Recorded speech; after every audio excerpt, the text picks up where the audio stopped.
Hey y'all, welcome back. As you can see, I have quite the mess behind me. I have been repairing some pretty extensive water damage on a ultralight hybrid camper.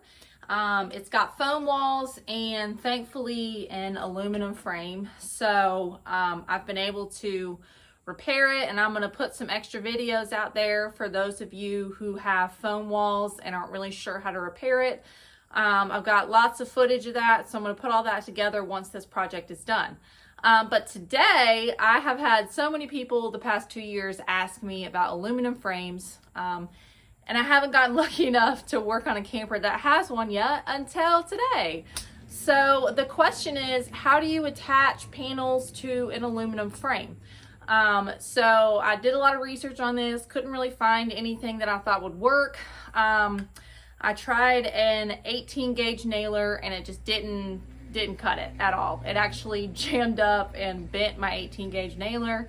So I threw it out and bought another one, which was fine because it was just a Harbor Freight one anyway.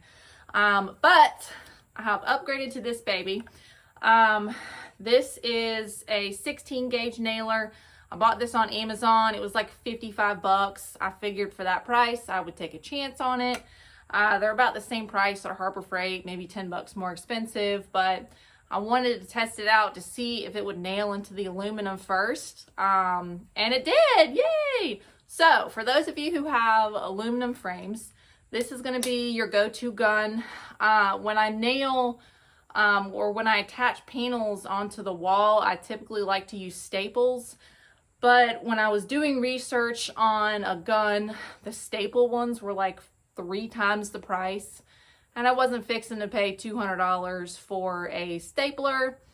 So nails it is, because I've attached these panels with adhesive anyway.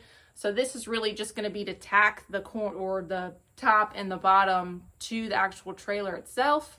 So for what I need, this is going to be perfect. So let me show you guys how it works.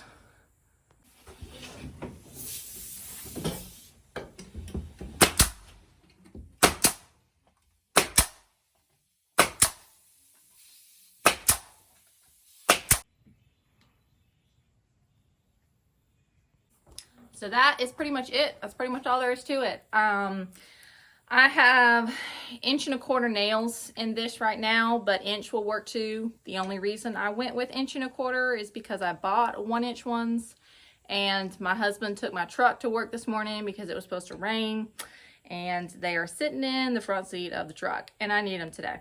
So we have a local like discount builder supply store in downtown Wendell, and I went there and all they had was 1.25 inch. So that's what I went with.